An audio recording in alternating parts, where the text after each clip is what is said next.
So இந்த 97லேருந்து 2012 வரைக்கும் இந்த இருக்கீங்கல்ல, கரெக்டா? இந்த ஏஜ் குரூப் முன்னாடி யாரும் கிடையாது, பின்னாடி ஒரே ஒரு தம்பி மட்டும் இருக்கான். ஸோ இந்த ஏஜ் குரூப்பை என்ன சொல்லுவாங்க? உங்க ஜென்ரேஷனோட நேம் என்ன? யாருக்காச்சும் தெரியுமா? டீனேஜ் வந்து டீனேஜ் தாண்டி நீங்க வயசாகும், அடுத்த ஏஜ் நீங்க யூத் குரூப் போவீங்க. பட் இந்த பர்டிகுலர் ஜென்ரேஷனுக்குன்னு ஒரு நேம் வந்து வேர்ல்டு வைடா வச்சிருக்காங்க. அந்த நேம் 2K கிட்ஸ் ஒரு நேம். நான் 97 சொல்லிட்டேன், 2K கிட் வர மாட்டாங்க. வேற ஜென்சி கிட்ஸ்.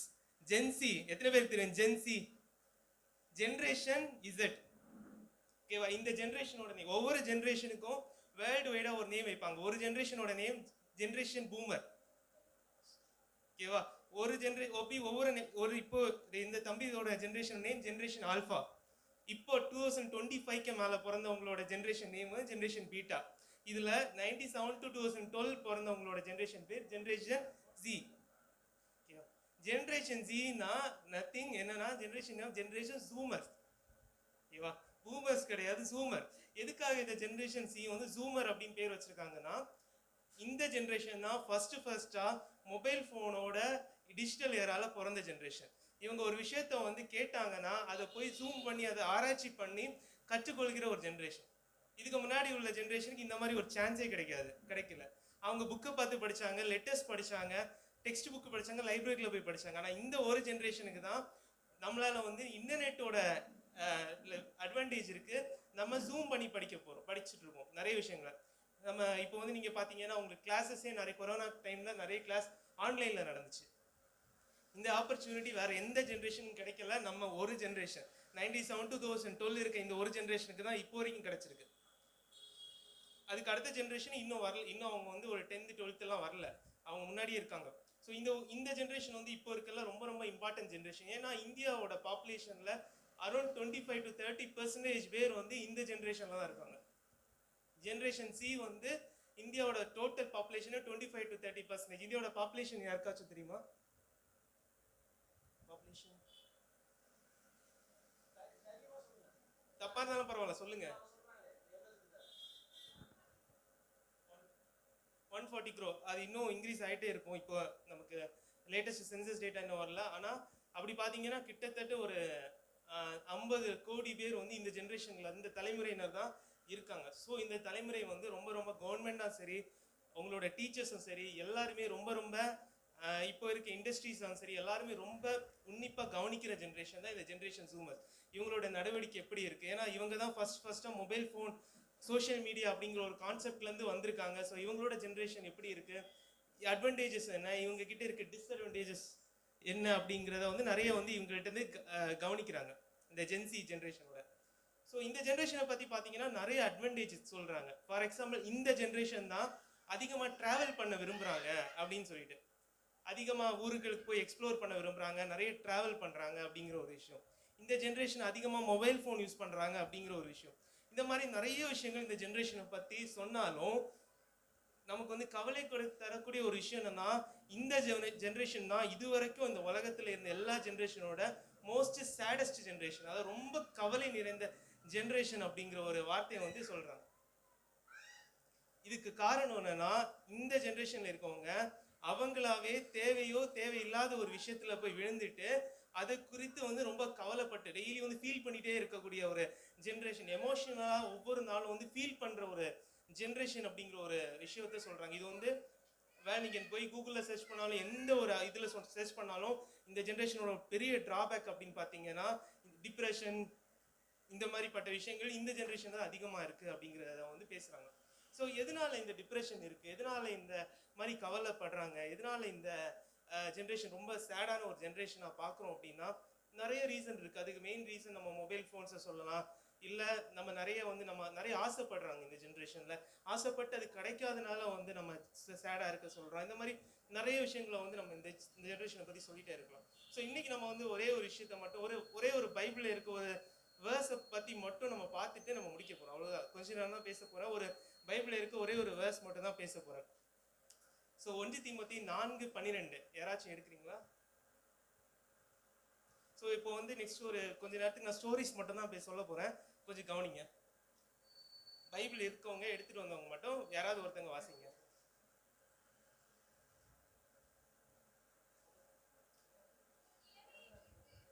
போதும். ஓகே. ஃபர்ஸ்ட் என்ன சொன்னாங்க? உன் இளமையை குறித்து. எதுக்காக இளமையை குறித்து அப்படின்னு சொல்லிட்டு பைபிள்ல ஒரு வசனத்துல இவ்வளோ இம்பார்ட்டன்ஸ் கொடுத்து எழுதி வச்சிருக்காங்க. நம்ம பார்க்க, நம்ம சின்ன பசங்களா இருப்போம், நம்ம குழந்தைங்களா சர்ச்சுக்கு வந்திருப்போம், குழந்தைங்களா நீங்க ஸ்கூல் போயிருப்பீங்க, குழந்தைங்களா இவ்வளோ வருஷம் வந்திருப்போம். பைபிள் வந்து குழந்தையா இருக்கிற அந்த குழந்தை தன்மை குறித்து சொல்லலை.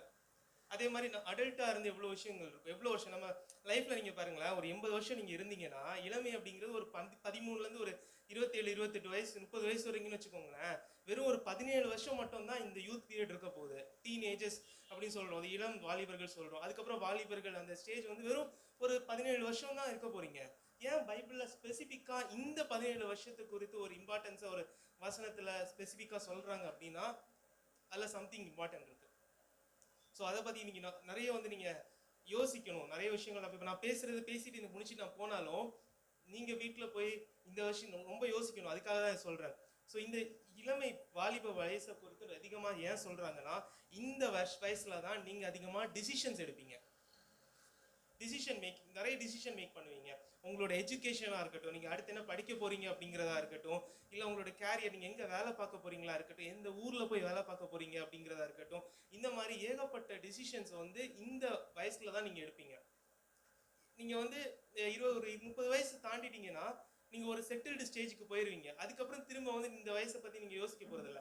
இந்த வயசுல நல்ல முடிவு எடுத்து நல்லா படிச்சு நல்ல ஒரு மார்க்கோட நீங்க நல்ல ஜாப் போனீங்க, இல்ல நீங்க ஒரு பிசினஸ் ஆரம்பிச்சீங்கன்னா அதுக்கப்புறம் அது அப்படியே போயிடும்.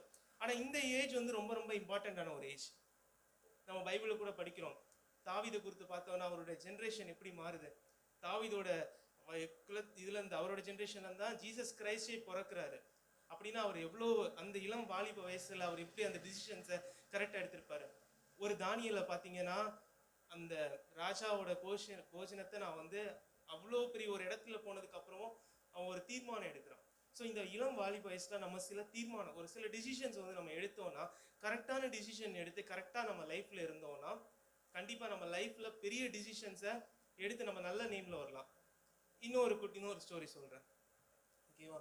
ஒரு தம்பி, நல்ல ஒரு ஃபேமிலியில பிறந்த பையன், வீட்டில் ரொம்ப ஸ்ட்ரிக்டாக வளர்க்குறாங்க. சின்ன வயசுல இருந்து ரொம்ப ஸ்ட்ரிக்டாக வளர்க்குறாங்க அந்த தம்பியை. நல்லா படிக்கிறான், நல்லா கஷ்டப்பட்டு படிக்கிறான். ஸ்கூல் முடிஞ்சிருச்சு அவனுக்கு. நல்ல பையன், ரொம்ப நல்ல பையன். அவனை பற்றி யார் கேட்டாலும் இது ரொம்ப வெரி குட் பாய் அப்படின்னு சொல்லக்கூடிய ஒரு நல்ல பையன். ஸ்கூல் முடிஞ்சிருச்சு, காலேஜ் போகிறான். காலேஜ் 4 வருஷம் சூப்பராக படிக்கிறான். எந்த கெட்ட பழக்கம் கிடையாது, எந்த பேட் வேட்ச் எதுவுமே அவன் வாயிலேருந்து ஒரு பேட் வேட்ச் கூட வராது. அந்தளவுக்கு ரொம்ப சூப்பரான தம்பி. காலேஜ் முடிச்சிட்டான்.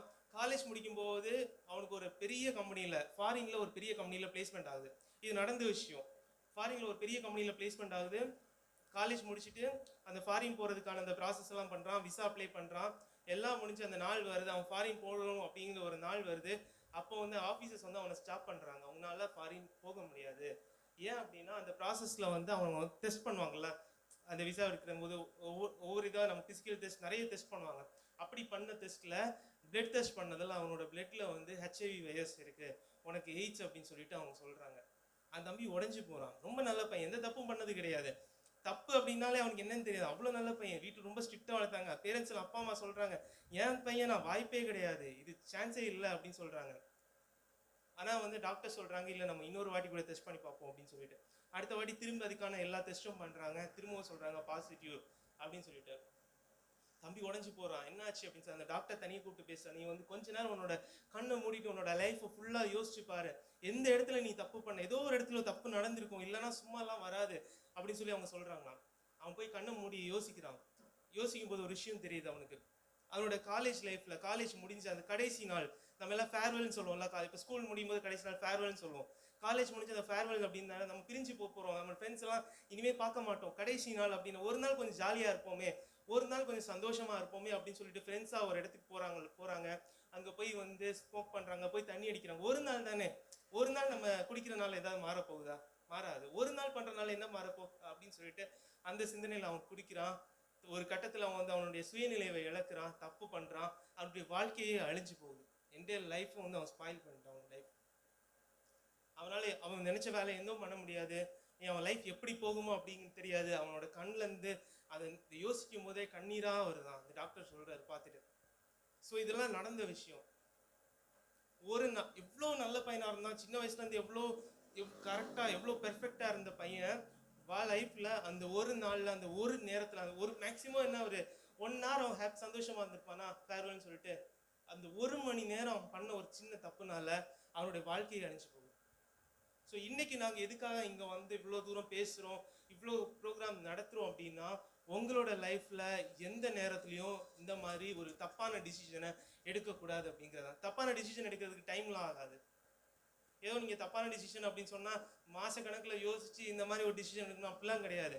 ஒரு செகண்ட் தான், ஒரு செகண்ட் நீங்கள் ஒரு விஷயத்த நீங்கள் தப்பாக யோசிச்சிங்கன்னா அவ்வளோ முடிஞ்சு போச்சு.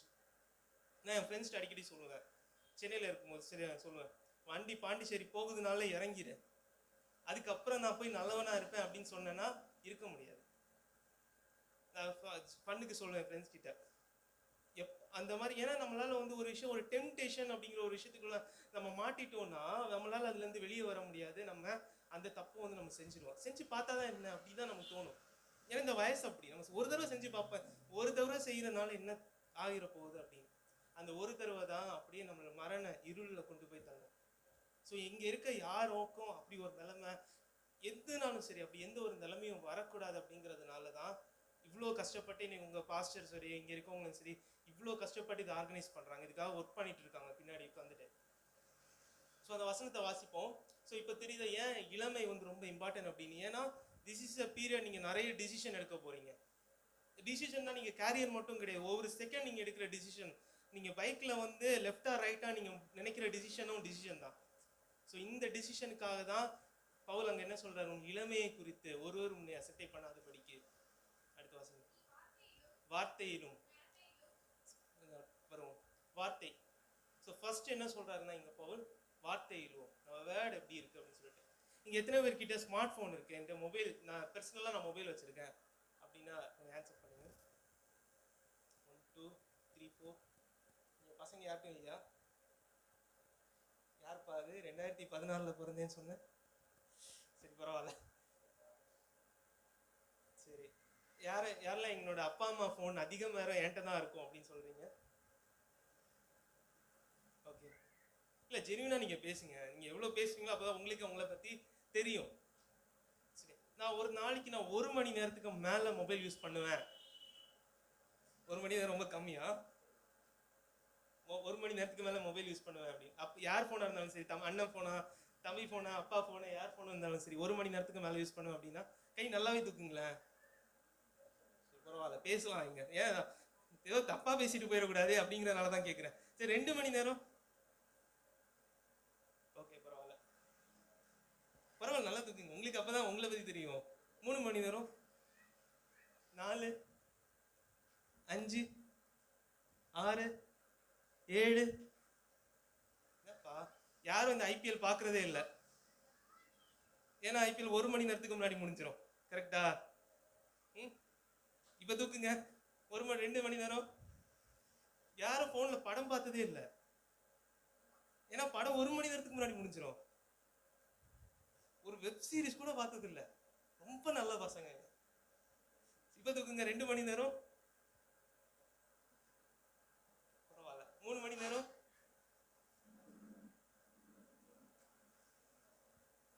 சரி 2 பசங்க தான் 3 மணி நேரம். 4 மணி நேரம்.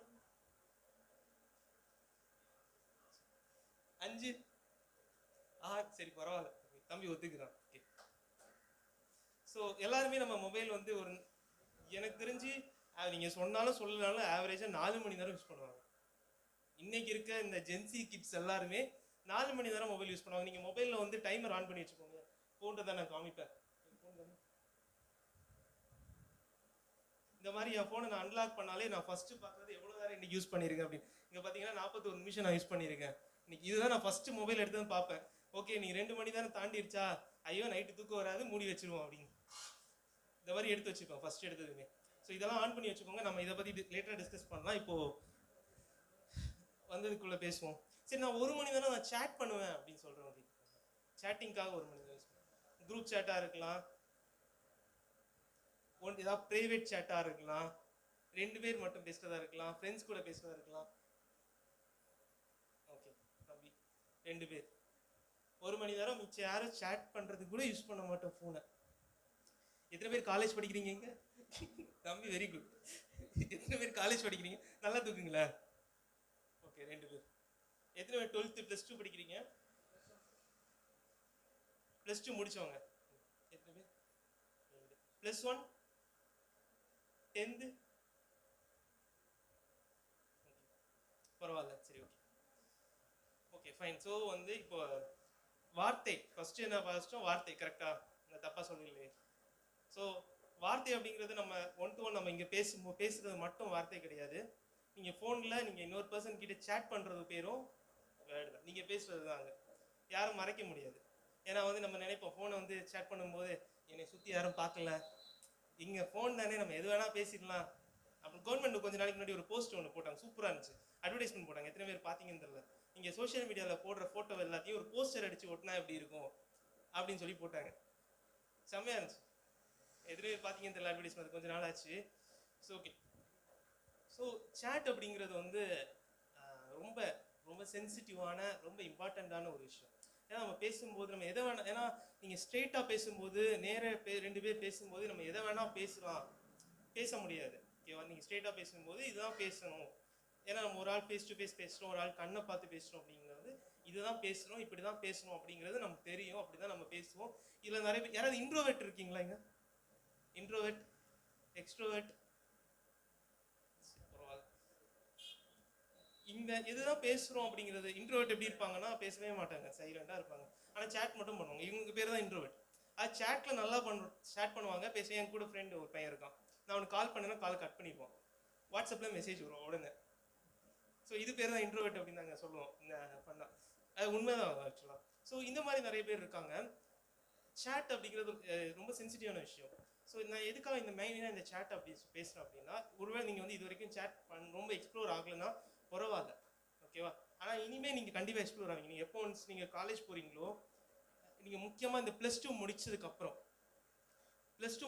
முடிக்கும் போது தான் ரொம்ப ரொம்ப உங்களோட லைஃப்பில் சேலஞ்சான பீரியட். நீங்கள் 11th நிறைய பேர் படிக்கிறீங்க, அதனால் அதை ஷேர் பண்ணேன். +2 முடிச்சு காலேஜ் ஃபர்ஸ்ட் இயர் போகிற டைம் தான் ரொம்ப ரொம்ப சேலஞ்சான பீரியட். ஏன்னா அந்த டைமில் தான் நீங்கள் நிறைய நபர்களை பார்ப்பீங்க லைஃப்பில். ஏன்னா புதுசாக காலேஜ் போவீங்க, உடனே இன்றைக்கெல்லாம் ஃபர்ஸ்ட் டே வாட்ஸ்அப் குரூப் ஆரம்பிச்சிருவாங்க. ஃபர்ஸ்ட் டே யாரும் சேட் பண்ணுவாங்க, ரொம்ப ஜாலியாக இருக்கும். நீங்கள் இது வரைக்கும் சில கேர்ள்ஸ் எல்லாம் நான் பார்த்துருக்கேன், கிளாஸ்க்குலாம் கேர்ள்ஸ் ஸ்கூல்லேருந்தே வந்திருப்பாங்க. பாய்ஸ்னால் என்னன்னே தெரியாது, இப்படி உட்காந்துருப்பாங்க, கிளாஸ்லேயும் அப்படி தான் உட்காந்துருப்பாங்க. ஆனால் இந்த வாட்ஸ்அப்பில் அங்கே வேற இருக்கும், இங்கே வேற, நீ வேற நான் வேற, அங்கே அப்படி தான் இருப்பாங்க. ஸோ இது வந்து இயற்கை. இதெல்லாம் வந்து சும்மா இவ்வளோ பேர் தான் இருப்பாங்க, இப்படி தான் இருப்பாங்களே, எல்லாருக்குமே நடக்கிறதா. எல்லாருமே அந்த பீரியட் ஆஃப் லைஃப்பை வந்து அண்டர் க்ரோ பண்ணிட்டு தான் நம்ம வருவாங்க. ஸோ இந்த பீரியட் ஆஃப் லைஃப் வந்து ரொம்ப ரொம்ப இம்பார்ட்டன்ட். ஏன்னா இன்னைக்கு வந்து நிறைய பேர் ஒரு சென்சஸ் வந்து சொல்கிறாங்க, இந்த 12 to 18 ஏஜில் இன்டர்நெட் யூஸ் பண்ணுறதில்ல 4 பேரில் 1 நபர் அவரோட சேட்டில் செக்ஸ்டிங், அதாவது செக்ஸ் ரிலேட்டடான சேட்டை பண்ணுறாங்க அப்படிங்கிறது வந்து இன்னைக்கு சென்சஸ். 4 பேர் இன்டர்நெட் யூஸ் பண்ணுற 25% ஆஃப் டீனேஜர்ஸ், அதாவது 4 பேர் யூஸ் பண்ணுறாங்கன்னு 4ல் 1 நபர் தன்னுடைய அது வந்து எது பாய் டு பாயாக இருக்கலாம், கேர்ள் டு கேர்ளாக இருக்கலாம், கேர்ள் டு பாயாக இருக்கலாம், பாய் டு கேர்ளாக இருக்கலாம், யாராக வேணா இருக்கலாம். ஆனால் இந்த செக்ஸ்டிங் அப்படிங்கிற ஒரு விஷயத்தில் ஈடுபடுறாங்க அப்படிங்கிறது இன்னைக்கு இருக்க சென்சஸ். மெட்டா அப்படின்னு சொல்கிற நமக்கு தெரியும்ல, ஃபேஸ்புக், வாட்ஸ்அப், இன்ஸ்டாகிராம், இந்த 3 அப்ளிகேஷனோட அனலைஸில் வந்த ரிப்போர்ட் இது. 4 பேரில் 1 நபர். ஸோ நம்ம எவ்வளோ எக்ஸ்ப்ளோர் பண்ண, எவ்வளோ விஷயம் நம்ம டேஞ்சரான ஜோனில் இருக்கும் அப்படின்னு பாருங்க. இதில் 8ல் 1 நபர், இந்த டீனேஜர்ஸ்ல 8ல் 1 நபர் தன்னுடைய ஃபோட்டோவை ஆப்போசிட்டில் சேட் பண்ணுற நபருக்கு சென்ட் பண்ணுறாங்க. இதுவும் பாய் டு பாயாக இருக்கலாம், கேர்ள் டு கேர்ளாக இருக்கலாம், பாய் டு கேர்ளாக இருக்கலாம், எப்படி வேணா இருக்கலாம், இல்லை குரூப் சேட்டாக கூட இருக்கலாம், ஆனால் ஷேர் பண்ணுறாங்க. ஸோ இது மெயினாக எங்கே நடக்குது அப்படின்னு பார்த்தீங்கன்னா, நான் சொன்ன அந்த 18, 19 இந்த பர்டிகுலர் ஏஜ் குரூப்பில் தான் இந்த விஷயம் நடக்குது. இது வந்து ரொம்ப காமனாக இன்றைக்கெல்லாம் வந்து இந்த செக்ஸ்டிங் அப்படிங்கிறது வந்து ரொம்ப காமனாக நடக்குது. ஒரு பையன் ஐஐடி மும்பையில் படிக்கிறான், ஓகேவா? ஐஐடி மும்பை எத்தனை பேர் தெரியும்? ஐஐடி மும்பை இந்தியாவோட ஒரு டாப் இன்ஸ்டிடியூஷன், இந்தியாவோட காலேஜுக்கெல்லாம் மிகப்பெரிய ஒரு காலேஜ். நீங்கள் படிக்கணும்னா நீங்கள் ஜேஇ கிளியர் பண்ணி தான் அந்த காலேஜ் நீங்கள் போவீங்க. அவ்வளோ கஷ்டமான, நீங்கள் எப்படி நீட்டு கிளியர் பண்ணி எம்பிபிஎஸ் படிக்கிறீங்களோ அதை விட 3 மடங்கு கஷ்டமாக இருக்கும் ஐஐடிக்குள்ளே நீங்கள் போகணுன்னா. அந்த ஐஐடி காலேஜில் படிக்கக்கூடிய ஒரு பையன் வந்து ரொம்ப நல்லா படிக்கிற பையன், ரொம்ப மெரிட்டில் இருக்கிற பையன். கிளாஸில் லெக்சர் எடுக்க, அதாவது செமினார் எடுக்க சொன்னால் ரொம்ப சோம்பலாக சோர்வாக போய் பேசிகிட்டு இருக்காங்க கிளாஸில். இவன் இப்படிப்பட்ட பையனே கிடையாது. இவன் ரொம்ப இவ்வளோ மெரிட்டில் வந்தவன், இவ்வளோ படிக்கிற பையன், இவ்வளோ ஒரு அறிவாளி, இவ்வளோ பெரிய ஒரு ஜீனியஸ், ஏன் இவ்வளோ சோர்வாக வந்து இங்கே வந்து பேசுகிறான் அப்படின்னு சொல்லிட்டு அந்த ஸ்டாஃப்ஸ்க்கெல்லாம் சந்தேகம் வருது. சந்தேகம் வந்து தான் அவனை கூப்பிட்றாங்க, கேட்குறாங்க. ஏன்னா ஐஐடியில் சும்மா நார்மல் காலேஜ்னால் சும்மா விட்டுருவாங்க, அவங்க சும்மா விட மாட்டாங்க. கூப்பிட்டு என்ன பண்ணுறாங்க, கவுன்சிலிங் கொடுக்குறாங்க அந்த பையனுக்கு. என்னடா பிரச்சனை உன் லைஃப்பில், உனக்கு என்னதான் ஆச்சு அப்படின்னு சொல்லி அவங்க கவுன்சிலிங் கொடுக்கும்போது அவன் ஓப்பன் பண்ணுறான், வாயில பேச ஆரம்பிக்கிறான். வந்து ஃபர்ஸ்ட் இயர்ல ஒரு கேர்ளோட மூவிக்கு போகிறான். ஸோ 2 பேரும் வந்து லவ் பண்ணுறாங்க. லவ் பண்ணும்போது அவங்க ஒரு டிசிஷன் எடுக்கிறாங்க. ஐஐடியில் வந்து பாய்ஸ் கேர்ள்ஸ் வந்து சேர்ந்து போகிறதெல்லாம் ரொம்ப காமனுங்க. அங்கே அவங்க ஒரு டிசிஷன் எடுக்கிறாங்க. நம்ம காலேஜ் முடிக்கிறது வரைக்கும், நம்ம இங்கே படிக்கிறதுக்காக வந்திருக்கோம், நம்ம காலேஜ் முடிக்கிறது வரைக்கும் ஃபிசிக்கலாக we will not in relationship அப்படின்னு சொல்லிட்டு ஒரு டிசிஷன் எடுக்கிறாங்க. ஆனால் நம்ம என்ன பண்ணுவோம், ஃபோட்டோ ஷேர் பண்ணுவோம், சேட் பண்ணுவோம், ஓகேவா, செக்ஸ்டிங் பண்ணுவோம் அப்படின்னு சொல்லிட்டு ஒரு டிசிஷன் எடுக்கிறாங்க. அப்படி எடுத்தனால இவங்க என்ன பண்ணுறாங்க, சேட் பண்ணிகிட்டே இருக்காங்க, பேசுகிறாங்க. ஒரு நாள் என்ன நடக்குதுன்னா, திடீர்னு இந்த பையனோட மொபைல் வந்து அவனோட ஃப்ரெண்ட்ஸ் பார்க்குறாங்க. ஃப்ரெண்ட்ஸ் வந்து இந்த மொபைலை அன்லாக் பண்ணுறாங்க, படிக்கிறாங்க. இப்போது அந்த பொண்ணு என்னென்ன அந்த பையனுக்கு மெசேஜ் அனுப்புகிறாளோ, என்னென்ன ஃபோட்டோ ஷேர் பண்ணுறாளோ எல்லாமே அந்த பசங்க ஃப்ரெண்ட்ஸ் கிட்ட போயிடுச்சு. ஃப்ரெண்ட்ஸ் வந்து இந்த பையனை பிளாக்மெயில் பண்ணுறாங்க. பிளாக்மெயில் பண்ணதால இந்த பையன் வந்து எமோஷனாக பெரிய அளவில் டேமேஜ் ஆகிருக்கான். அவனை எதுவுமே பண்ண முடியல. அந்த பொண்ணுக்கிட்டே போய் சொல்கிறதுக்கு அவனுக்கு முடியாது, போய் சொல்ல முடியாது, அந்தளவுக்கு தைரியம் கிடையாது. அப்பா அம்மா கிட்ட சொல்கிறதுக்கும் தைரியம் கிடையாது, யார்கிட்டையும் ஸ்டாஃப் கிட்ட யார்கிட்டையும் சொல்ல முடியாது. அந்த இடத்துல வந்து அவன் எமோஷனாக பெரிய அளவில் ஒரு ரொம்ப கஷ்டமான சுச்சுவேஷனில் அவன் நிற்கிறான். அதனால தான் அவனால் ஒரு மைக்கை பிடிச்சி ஸ்டேஜில் வந்து பேசக்கூட அவனுக்கு தைரியம் கிடையாது அன்னைக்கு. ஸோ அந்த இடத்துல அவனை வந்து கவுன்சிலிங் கூப்பிட்டு போகிறாங்க, கவுன்சிலிங் கொடுக்குறாங்க, அவனை வந்து வெளில கொண்டு வராங்க. ஆனால் இது வந்து ஒரு ஐஐடியில் நடந்தனால நமக்கு தெரியுது. இந்த மாதிரி ஏகப்பட்ட கேஸ் இந்தியா ஃபுல்லாக காலேஜஸில் தெரிஞ்சோ தெரியாமலோ அதிகமாக நடந்துகிட்டே இருக்குது. ஸோ நான் ஒரே ஒரு விஷயத்த மட்டும் சொல்கிறேன். ஒரு பாக்ஸ் இருந்தால் காமிக்கலாம். இப்போ ஒரு பாக்ஸ் இருக்குன்னு வைங்களேன், நீங்கள் ஒரு பாக்ஸ் இப்போ கப் இருக்குன்னு வைங்களேன், கப்புங்களா இல்லை இருக்கு. ஸோ கப்புக்குள்ளே நம்ம ஒரு பால், கையில் ஒரு பால் இருக்க மாதிரி நினச்சிக்கோங்க. ஒரு பால் வந்து உள்ளே போடுறோம். ஓகே, இந்த கப்பு வந்து சோஷியல் மீடியான்னு வைங்க. இந்த cup social media.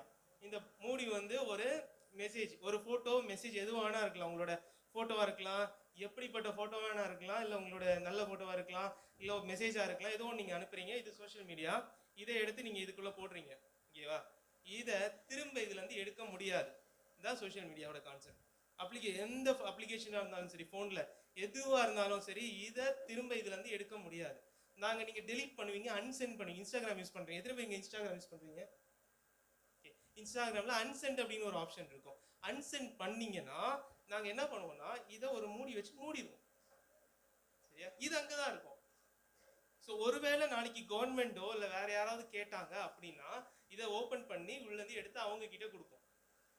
So delete அப்படிங்கிற ஒரு கான்செப்ட் சோஷியல் மீடியாவில் கிடையவே கிடையாது இன்னைக்கு வரைக்கும். ஒருவேளை உங்கள் ஃபோனில் நீங்கள் ஒரு ஃபோட்டோ எடுக்கிறீங்க, நீங்கள் ஒரு ஜிம்முக்கு போகிறீங்க, உடம்பு பார்த்து செம்மையாக இருக்குது, அப்படியே ஒரு கிளிக் எடுங்க, அப்படியே ஒரு ஃபோட்டோ எடுத்து வைக்கிறீங்க அப்படின்னா, ஃபோனில் டெலீட் பண்ணிட்டேன், டெலீட் ஆகுமா, என் ஃபோனை நான் வேறு எங்கேயும் கொடுக்கல, எங்கேயும் ஃபோட்டோவை யாருக்கும் ஷேர் பண்ணலை, ஃபோனில் டெலீட் ஆகுமா அப்படின்னு கேட்டிங்கன்னா, ஃபோனில் டெலீட் பண்ணிட்டீங்கன்னா டெலீட் உடனே ஆகாது.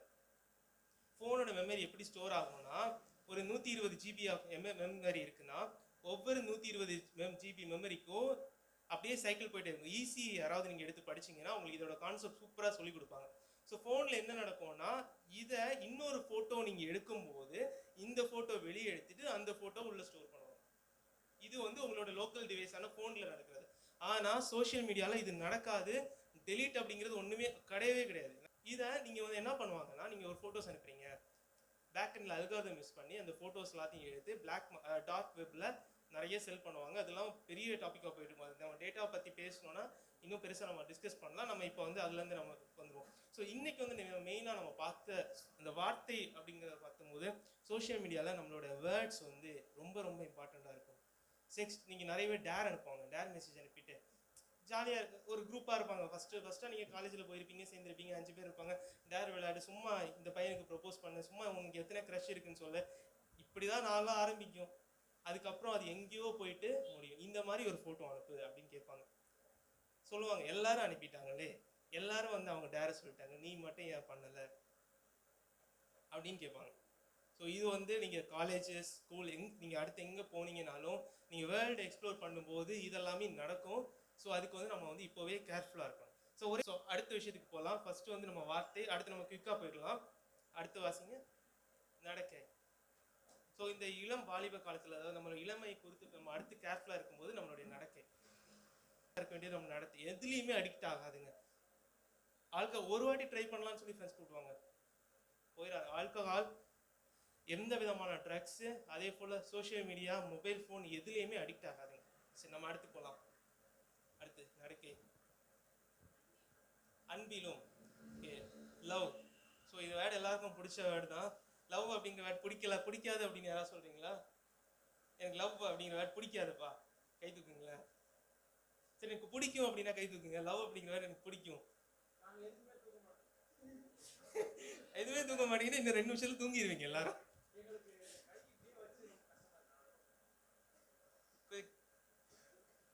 பிடிக்குமா பிடிக்காதா? பிடிக்கும், ஆனா பிடிக்காது. சரியா?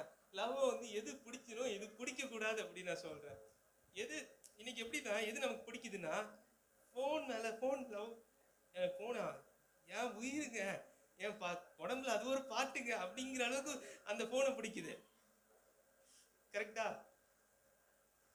ஃபோன் வந்து பிடிக்குது. அதே மாதிரி வேற என்ன சொல்லலாம்? எனக்கு இன்ஸ்டாகிராம்ல எனக்கு போட்டோ போடணுமா, எனக்கு பிடிக்குதுங்க, அதுதாங்க. அது அந்த லவ் இருக்கே, அப்படி ஒரு லவ். இன்ஸ்டாகிராம்ல ஸ்டோரி போடுறது, போட்டோ போடுறது, வாட்ஸ்அப்ல ஸ்டேட்டஸ் போடுறது, அதுல யாரு பார்த்திருக்கான்னு போடுறது, அதை யாரு லைக் பண்ணியிருக்கா பார்க்கறதுல இருக்க லவ் இருக்கே பப்பா. ஆனா புக் எடுத்து படிங்கடா அப்படின்னு சொன்னா, இல்ல அது வேற லவ்ங்க, இதெல்லாம் லவ்வா, இதெல்லாம் புக்கா? ஸோ லவ் அப்படிங்கிறது வந்து ரொம்ப இம்பார்ட்டண்டான ஒரு விஷயம். நம்ம வாலிப நாட்கள் எது மேலே நம்ம லவ் வைக்கிறோம் அப்படிங்கிறது முக்கியம். ஸோ நம்ம லவ் வைக்க வேண்டியது நம்மளோட கேரியர் மேலே, நம்மளோட ஸ்டடீஸ் மேலே. இதுதான் நம்ம லவ் வைக்க வேண்டியது. லவ் வைக்கக்கூடாது வேண்டியது. என்ன சைலண்ட் ஆயிட்டீங்க? நீங்கள் சொல்லுங்கள், லவ் எது மேலே லவ் வைக்கக்கூடாது நீங்கள் சொல்லுங்கள். என்னங்க சொல்லுங்கள், நீங்கள் சொல்லுங்கள்.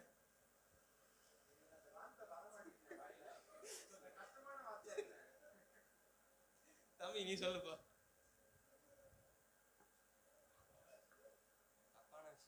தப்பான விஷயம் என்ன? தப்பான விஷயம் சோஷியல் மீடியா. நான் சொல்லிட்டேன், ஆன்சர் லீக். வேற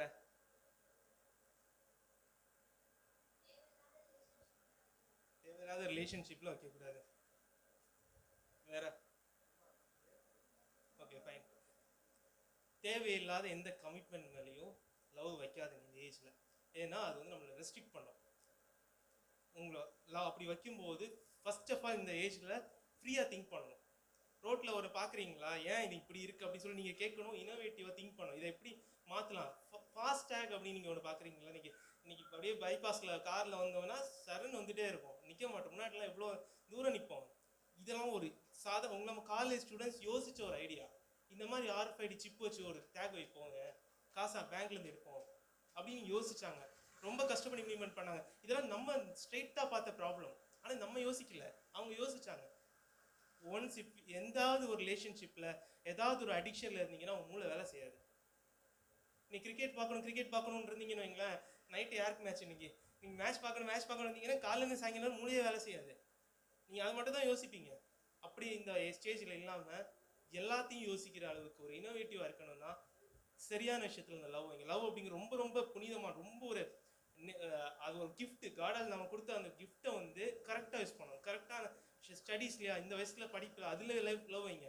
உங்கள் ஸ்கூல் மேலே லவ் வைங்க, உங்கள் காலேஜ் மேலே லவ் வைங்க. என் காலேஜில் ஒரு இடத்துல வந்து எப்படி இருக்கும்னா, ரொம்ப ஒரு சூப்பரான ஒரு பிளேஸ். ஆனால் அங்கே ரொம்ப கேவலமாக இருக்கும். அந்த திங்ஸ்லாம் வந்து ஆர்கனைஸ்டாக வச்சிருக்க மாட்டாங்க. நான் காலேஜ் படிக்கும்போது ஒரு நாள் எங்கள் பசங்க எல்லாரையும் கூப்பிட்டு, ஒரு சண்டே வாங்கப்பா எல்லாரும் சேர்ந்து நம்ம வந்து இது ஒரு கார்டனா மாற்றுவோம் அப்படின்னு சும்மா நார்மலாக எடுத்த இனிஷியேட்டிவ். இன்னைக்கு அது வந்து காலேஜில் ஹெர்பல் கார்டன்.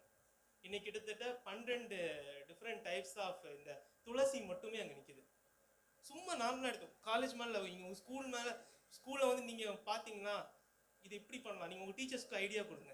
ஸோ கரெக்டான விஷயத்தில் லவ் வைங்க. அடுத்து அன்பு ஆவியிலும்.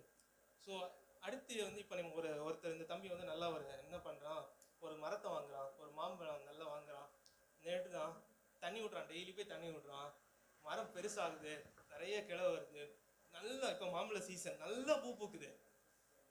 பூவெல்லாம் அப்படியே போயிருச்சுன்னா எப்படி இருக்கும் தம்பிக்கு? உங்க அப்பா அம்மா உங்களை கஷ்டப்பட்டு நீங்கள் கஷ்டப்பட்டு இப்போ நீங்கள் உலகத்தில் நீங்கள் பிறக்கிறதே அவ்வளோ பெரிய ஒரு டஃப்ல தான் உங்கள் அம்மா அப்பா உங்கள் பெர்த் உங்க இருக்கு. உங்களுக்கு சின்ன வயசுலேருந்தே வளர்க்குறாங்க. அவங்க கஷ்டப்பட்டாலும் பரவாயில்ல, என்னோட பையன் என்னோட பொண்ணு நல்லா இருக்கணும் அப்படின்னு சொல்லிட்டு உங்களை வளர்க்குறாங்க. நீங்கள் வந்து ஒரு டீனேஜில் வரீங்க. அம்மா அப்பா ஏதாவது கேட்டால் எரிஞ்சு அவங்ககிட்ட பேசுறது, உங்ககிட்ட இருந்து அந்த ஃப்ரூட் இல்லை அப்படின்னா அவங்க எப்படி ஃபீல் பண்ணுவாங்க? ஒரு சாதாரண மரத்தில் ஒரு மாம்பழம் காய்க்கலனாலே நமக்கு எவ்வளோ கஷ்டமா இருக்கு. உங்கள் அம்மா அப்பா எவ்வளோ கஷ்டப்பட்டு உங்களை வளர்க்கும் போது உங்ககிட்ட வந்து அவங்க எதிர்பார்க்குற அந்த கனி இல்லைன்னா எவ்வளோ கஷ்டப்படுவாங்க. நம்ம லைஃப்ல கனி இருக்கு, நம்மளை குறித்து மற்றவங்க சந்தோஷப்படணும். ஆவியின் கனிகள் வந்து நம்ம லைஃப்ல இருக்கணும். எல்லாருமே ஹாப்பியா இருக்கணும். நம்மளை வச்சு நம்மளோட சொசைட்டி ஹாப்பியா இருக்கணும். நம்மளை பார்த்துட்டு நம்ம பேரண்ட்ஸ் வந்து பெருமைப்படணும். அந்த மாதிரி ஒரு லைஃப் நம்மளோட டீனேஜர்ஸ்ல இருக்கணும். ஸோ அடுத்து விசுவாசத்துல பத்தி இன்னைக்கு நிறைய பேசுவாங்க. ஆஃப்டர்நூன் செஷன் இருக்கு. ஸோ நம்ம டைம் ஆயிடுச்சு, அதுக்கு அடுத்த செஷன் அடுத்து போகலாம். கற்பிலும். ஸோ அடுத்து வந்து ரொம்ப இம்பார்ட்டன்ட், இந்த ஜென்சி கிட்ஸோட மோஸ்ட் இம்பார்ட்டன்ட் அண்ட் டேஞ்சர் ஜோன்னா இந்த கற்பிலும். இதை பற்றி நம்ம பேசிட்டு நம்ம முடிச்சிடலாம். ஏன்னா இன்னைக்கு வந்து LGBTQT++++ன்னு போயிட்டே இருக்கு கம்யூனிட்டி. எத்தனை பேர் உங்களுக்கு தெரியும் தெரியல. தேவன் வந்து இந்த உலகத்துல மனுஷனா ஆணும் பெண்ணுமாக படைத்தார். நம்ம கிட்ட கொடுத்த முதல் கற்பனையை வந்து நம்ம வந்து பழகி பெருகணும் அப்படிங்க தான் கட்டளை கொடுத்தாரு. ஆனா இன்னைக்கு இந்த ஜென்சி கிட்ஸ் அதிகமா எக்ஸ்ப்ளோர் ஆகுற விஷயம் சேம் செக்ஷுவல் ஃபீலிங் இல்லைன்னா டிரான்ஸ்ஜெண்டர் இந்த மாதிரி பட்ட விஷயத்துக்கு. ஸோ இது வந்து இயற்கையா நடக்கிறது கிடையாது. இயற்கையாகவும் இருக்கும், அதை குணப்படுத்தலாம். ஆனா செயற்கையா நம்ம பார்க்குற போட்டோஸ், இமேஜஸ், மூவிஸ் முக்கியமா இது வந்து இப்படிப்பட்ட லைஃப்க்கு வந்து கொண்டு போகுது. ஸோ எந்த நேரத்துலையும் தவறான ஒரு விஷயத்த இது உங்களுக்கு தெரியும் எது கரெக்ட் எது தப்புன்னு, அதில் வந்து நம்ம எக்ஸ்ப்ளோர் ஆகிடக்கூடாது. நம்ம அதில் வந்து ஒரு விக்டிம் ஆகிடக்கூடாது. இன்னைக்கு அது ஒரு விக்டிம் ஆக்சுவலாக. ஆனால் வந்து இன்னைக்கு வந்து சோஷியல் மீடியாவில் இன்ஸ்டாகிராம்லாம் பார்த்து பாருங்களேன், 2 கேர்ள்ஸ் வந்து சேர்ந்தே ஒரு கேர்ள் வந்து பாய் மாதிரி வேஷம் போட்டுட்டு இன்னொரு கேர்ள் மாதிரி தெரியும்ல அவங்க சோஷியல் பார்த்துருக்கீங்களா இன்ஸ்டாகிராமில்? அது வந்து பெருமைன்னு நினைக்கிறாங்க. அது வந்து போட்டு அதுக்கு அவ்வளோ லைக்ஸ், அதுக்கு தான் அவ்வளோ லைக்ஸ். ஸோ இந்த வாலிப வயசுல நம்மளோட இந்த கற்பில் ரொம்ப கேர்ஃபுல்லாக இருக்கணும். ஸோ நம்ம என்னென்ன பார்த்துருக்கோம் இது வரைக்கும் சொல்லுங்க? வார்த்தை, நடக்கை, அன்பு, ஆவி, விசுவாசம், கற்பிலும். ஸோ இன்னைக்கு வந்து நான் அதிகமாக வந்து நான் உணர்ந்து வந்து இன்னைக்கு பேசணும் அப்படிங்கிற எனக்கு வந்து தூண்டப்பட்ட ஒரு விஷயம் இந்த 16 பற்றி தான். இப்போ வந்து நீங்கள் வந்து டிசிஷன் எடுக்கக்கூடிய ஸ்டேஜில் இருக்கீங்க லைஃப்பில். அடுத்த ஒரு 1-2 வருஷத்துக்கு நிறைய டிசிஷன் நீங்கள் எடுக்க போகிறீங்க. ஒருத்தங்க உங்ககிட்ட வந்து ஹாய்ன்னு மெசேஜ் பண்ணால் உங்களுக்கு ரிப்ளை என்ன பண்ணணும் அப்படிங்கிறது ஒரு டிசிஷன் தான். இந்த மாதிரி நீங்கள் ஏகப்பட்ட டிசிஷன் உங்களோட லைஃப்பில் எடுக்க போகிறீங்க. ஒரு தப்பான டிசிஷன், ஒரு செகண்ட் நீங்கள் மிஸ் பண்ணிட்டீங்கன்னா உங்கள் லைஃபே அப்போ ஸ்பாயில் ஆகும். யாரோட லைஃப் இங்கே ஸ்பாயில் ஆகணும் அப்படின்னு சொல்லிட்டு உங்களை கஷ்டப்பட்டு எங்கள் அம்மா அப்பா வளர்க்கல. அதுக்கு மாற நம்ம சொன்ன மாதிரி கனித்தர்ற லைஃப், ஒரு ஃப்ரூட்ஃபுல் லைஃப் நம்ம வாழணும். ஸோ இன்னைக்கு நம்ம எல்லாரும் சேர்ந்து ஒரு டிசிஷன் எடுப்போமா? என்னோட லைஃப்ல எந்த சூழ்நிலையிலையும் எந்த நேரத்துலையும் யார் எப்படி என்கிட்ட வந்து சேட் பண்ணாலும், எனக்கு எவ்வளோ டெம்டேஷன் இருந்தாலும், எந்த சூழ்நிலை எனக்கு ரொம்ப ஆசை. ஏன்னா இன்னைக்கு சோஷியல் மீடியாவில் நம்ம யாருமே நம்மளை பார்க்க போறது, நம்ம பேசினா யாருமே நம்ம கேட்க போறதில்ல, யாருக்குமே நம்ம சேட் தெரியாது அப்படின்னு நம்ம நினைச்சிட்டு நிறைய நேரங்கள்ல நம்ம வந்து நிறைய தப்பு பண்ணிட்டு இருக்கோம். நிறைய நேரங்கள்ல நம்ம ஈஸியா எக்ஸ்ப்ளோர் ஆகிட்டு இருக்கோம். இன்னைக்கு ஒரு டிசிஷன் எடுப்போம். நம்ம லைஃப்ல எந்த நேரத்துலையும் அந்த மாதிரி ஒரு பாவத்தை, அந்த மாதிரி ஒரு தப்பை, நம்ம நிறைய பாவத்தை பார்த்து செய்ய மாட்டோம். லைஃப்ல எதுக்குமே நான் அடிக்ட் ஆக மாட்டேன். எந்த ஒரு சோஷியல் மீடியாவாக இருந்தாலும் சரி, ட்ரக்ஸாக இருந்தாலும் சரி, எந்த ஒரு ஃபோனோகிராஃபியாக இருந்தாலும் சரி, எதுக்குமே என்னோட லைஃப்பில் நான் அடிக்ட் ஆக மாட்டேன். என் ஃபோனை நான் தான் ரூல் பண்ணணும். அது என்னை ஒரு நாளும் கண்ட்ரோல் பண்ணக்கூடாது. நான் அளவாக ஃபோன் யூஸ் பண்ணுவேன், தேவைக்கு மட்டும் யூஸ் பண்ணுவேன். ஆன்லைன் கிளாஸாக அதுக்கு யூஸ் பண்ணுவேன், ப்ரேயராக அதுக்கு யூஸ் பண்ணுவேன், நான் ஏதாவது படிக்கணுமோ அதுக்கு யூஸ் பண்ணுவேன். தேவையில்லாமல் நான் வந்து படம் பார்க்குறதுக்கும் தேவையில்லாத விஷயத்தை நான் ஃபோனில் பார்க்குறதுக்காக நான் யூஸ் பண்ண மாட்டேன். இன்றைக்கி ஒரு டிசிஷன் எடுப்போமா எல்லாரும் சேர்ந்து? நம்ம எடுக்கிற ஒவ்வொரு டிசிஷனும், இப்போ நம்ம எடுக்கிற டிசிஷன் அடுத்த சில வருஷங்கள்ல பெரிய லெவலில் உங்களை கொண்டு போக முடியும். நீங்க ஒருவேளை இப்போ வந்து ஒரு சின்ன மீட்டிங்ல சின்னதா நம்ம பேசுறோம் அப்படின்னு நீங்க நினைக்கலாம். இன்னைக்கு ஒருவேளை உங்க லைஃப்ல ஒரு டிசிஷன் எடுத்து பாருங்களேன். நீங்க எடுத்து பாருங்க, என் லைஃப்ல அடுத்த ஒரு வருஷத்துக்கு என்னுடைய எல்லா வார்த்தையும் வந்து நான் ரொம்ப கேர்ஃபுல்லா இருப்பேன். யார்கிட்ட பேசினாலும் கேர்ஃபுல்லா இருப்பேன், யார்கிட்ட சேட் பண்ணாலும் கேர்ஃபுல்லா இருப்பேன். என்னோட நடத்தை எதுக்குமே அடிக்ட் ஆக மாட்டேன் அப்படின்னு சொல்லிட்டு ஒரு டிசிஷன் எடுங்க. என்னோட லைஃப் ஒரு ஃப்ரூட்ஃபுல்லான லைஃப். என்ன பார்த்து எல்லாரும் சந்தோஷப்படுவாங்க. என் பேரண்ட்ஸ் வந்து, என்னோட பெற்றோர்கள் வந்து என்னை பத்தி நான் பிறந்து அவங்களுக்கு ஒரு மகனா இருக்கிறதுக்கு அவங்க பெருமைப்படுவாங்க அப்படிங்கிற ஒரு டிசிஷன் இன்னைக்கு எடுத்து பார்ப்போங்க. உங்க லைஃப் வந்து அப்படியே மாறிடும். ஒரு வருஷம் நீங்க ட்ரை பண்ணி பாருங்க. காலேஜ்ல எல்லாரும் சும்மா ட்ரை பண்ணி மட்டும் பாருங்க. நீ எப்படி வந்து உங்க தேவன் உங்களை ஆசீர்வதிக்கும். உங்க அப்படியே லைஃப் வந்து நான் ஓப்பனா சொல்றேங்க. நான் +2 படிக்கும்போது, நான் இந்த +2 முடிச்சுட்டு காலேஜ் போனேன். எனக்கு இதே மாதிரி இதே வசனத்தை ஒரு VBSல கடைசி நாள்ல ஒரு அண்ணா சொன்னாங்க. இது ஒரு டிசிஷன் மட்டும் தான் லைஃப்ல நான் எடுத்தேன். ஜீசஸ், நான் இதை வந்து நான் ஃபாலோ பண்ணுவேன். எந்த நேரமே என்னோட வார்த்தையை நான் வந்து கேர்ஃபுல்லாக தான் பேசுவேன். தேவையில்லாத நான் பேச மாட்டேன். தேவையில்லாத நபர்கள் கூட தேவையில்லாத பரியாசம் பண்ண மாட்டேன். யாரையும் கேலி பண்ண மாட்டேன். எடுத்தேன். எங்கேயோ கொண்டு தேவன் நிறுத்தினாரு. சில நேரத்துல நம்ம வந்து தோத்து போயிடுவோம்னு நினைப்பான தேவன் மிகப்பெரிய வெற்றியை கொடுத்தாரு. கடைசி வரைக்கும் அவர் நிற்பார். நம்ம பேரண்ட்ஸ் வந்து நம்மளை குறித்து சந்தோஷப்படுவாங்க. ஸோ உங்க லைஃப்பை மாத்துறது இன்னைக்கு உங்க கையில இருக்கு. ஒரு டிசிஷன் எடுப்பாங்க. நான் ஸ்ட்ராங்கா ஒரு விஷயத்த வந்து ட்ரை பண்ணுவேன். எப்பவுமே ஒரு விஷயத்த எழுதுனா நம்ம அதை செய்வோம். நம்ம ஏதோ திங்க் பண்ணிட்டு இப்போ நான் சொன்னதில் நீங்கள் கண்டிப்பாக உங்கள் மைண்டில் ஏதோ ஒரு விஷயம் ஓடி இருக்கும். நான் லைஃப்பில் வந்து இந்த விஷயத்தை நான் அவாய்ட் பண்ண போகிறேன், லைஃப்பில் நான் இதை செய்ய போகிறேன் அப்படிங்கிற ஏதோ ஒரு விஷயம் உங்களுக்கு கண்டிப்பாக தோணி இருக்கும். அதை நீங்கள் ஒரு பேப்பரில் எழுதுங்க. இப்போ எல்லாருக்கும் ஒரு பேப்பர் கொடுப்பாங்க. அந்த பேப்பரில் யாரும் அடுத்தவங்க பேப்பர் பார்க்க வேண்டாம், யாரும் உங்கள் பேர் எழுத வேண்டாம், யாரும் எதுவும் நீங்கள் பண்ண வேண்டாம். அது நீங்கள் எழுத மட்டும் செய்யுங்க. எழுதிட்டு அதை நீங்கள் மனசுக்கு நினைச்சு வைங்க. அது அப்படியே ஒரு ஆணியாக. நாங்க கடலூர்ல பண்ணும்போது 19 பேர் கிட்டத்தட்ட நாங்க வந்து ட்ரக்ஸ் அடிக்டா இருக்கோம், நாங்க இதுல இருந்து வெளியே வருவோம் அப்படின்னு எழுதுறாங்க. இந்த பேப்பர் எல்லாரும் கொடுப்பாங்க. அதுல எழுது.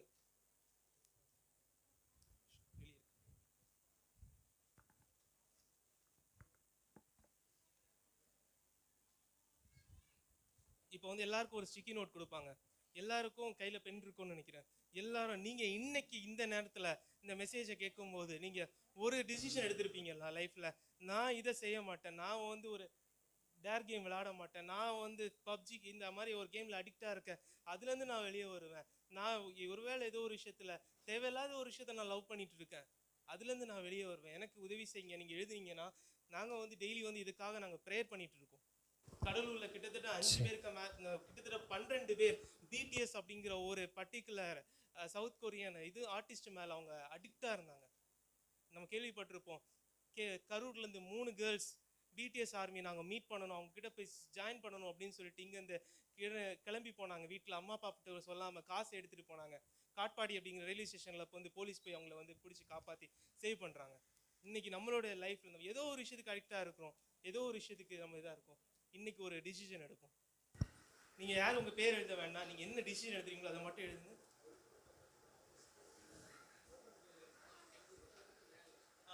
ஒட்டுறதை வந்து என்ன பண்ணீங்கன்னா, ஒட்டுறதுக்கு மேலே நீங்கள் எழுதிடுங்க. எழுதிட்டு ஒரு சார்ட் இங்கே வைப்பாங்க, அதில் வந்து பேஸ்ட் வந்து ஒட்டி பேஸ்ட் பண்ணுங்க. பாட்டு பாடிடவா?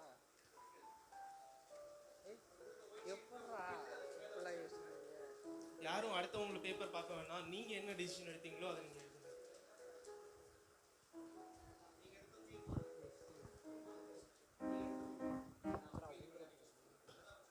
நீங்கள் எடுத்த டிசிஷனை நீங்கள் எழுதுங்க. ஒருவேளை என் லைஃப்ல நான் யாரோ என்கிட்ட பேசும்போது இவங்க இந்த மாதிரி என்னுடைய ஆசையை தூண்டுற மாதிரி இவங்க பேசிட்டு இருக்காங்க, நானும் அதுக்கு ஓகே சொல்லிட்டே இருக்கேன், நானும் அதுக்கு நான் பேசிட்டே இருக்கேன். என்னைக்கோ ஒரு நாள் நான் என்னோட எல்லை என்னோட லிமிட்டை நான் மீறுவேன் அப்படின்னு நான் பயந்துட்டு இருக்கேன். எழுதுங்க, நான் அதுல இருந்து வெளியே வருவேன், எனக்கு உதவி செய்யுங்க அப்படின்னு சொல்லி நீங்க எழுதும்போது கண்டிப்பா தேவன் வந்து உங்ககிட்ட பேசுவாரு.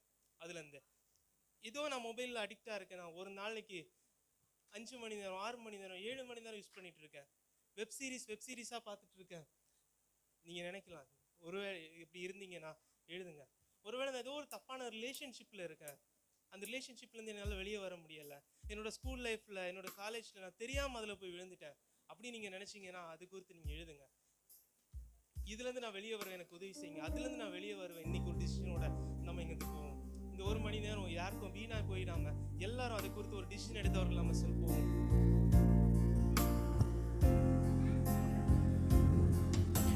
உம்மையே நான் நேசிப்பேன், உம்மையே நான் நேசிப்பேன், உம்மையே நான் நேசிப்பேன், பின் திரும்பேனே சந்நிதியில் முழங்காலில் நின்று பாதையில் நான் நடந்திட்டால் இன்னல் துன்பமே வந்தாலும்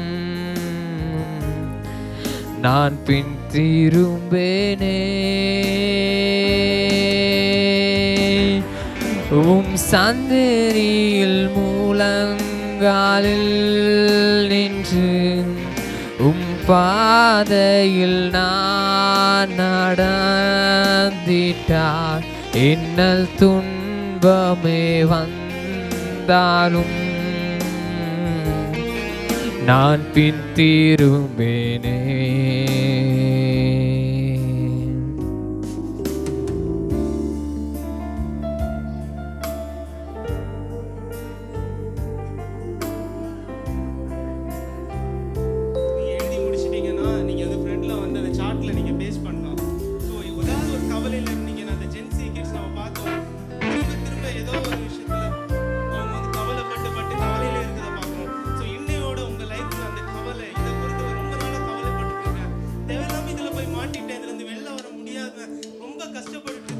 உம்மையே நான் ஆராதிப்பேன், உம்மையே நான் ஆராதிப்பேன், உம்மையே நான் ஆராதிப்பேன்,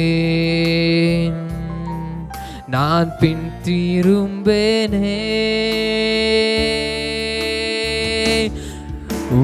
சந்நிதியில் முழங்காலில் நின்று பாதையில் நான் நடந்திட்டால் இன்னல் துன்பமே நந்தாலும்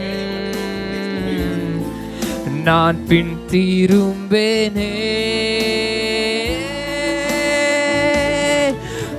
சந்நிதியில் முழங்காலில் நின்று பாதையில் நான் நடந்திட்டால் இன்னல் துன்பமே வந்தாலும் நான் பின் திரும்பேனே.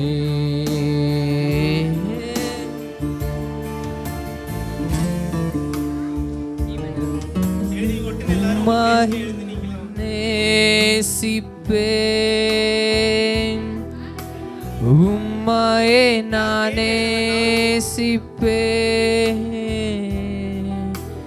உம்மையே நான் நேசிப்பேன், நான் பின் திரும்பேனே.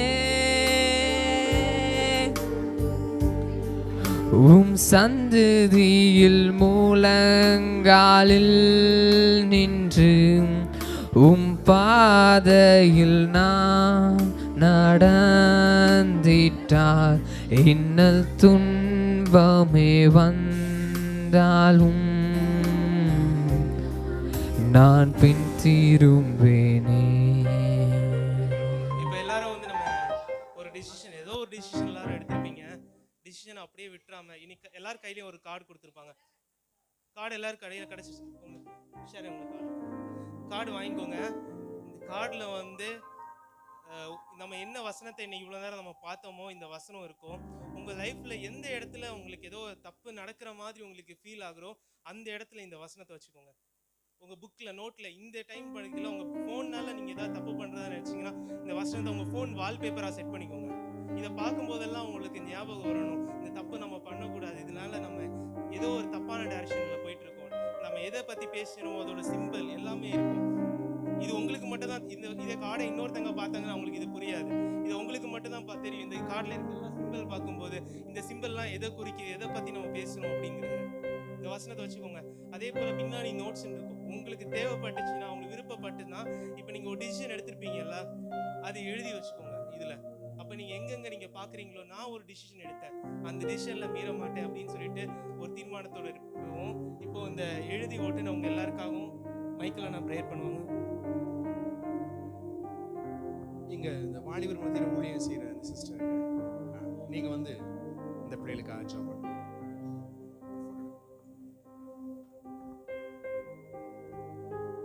நல்ல பிதாவே, உமக்கு நன்றி. இந்த நாளுக்காய் உமக்கு நாங்கள் நன்றி செலுத்துகிறோம். அருமையான அந்த பிள்ளைகளை நாங்கள் நினைக்கிறோம் கர்த்தாவே.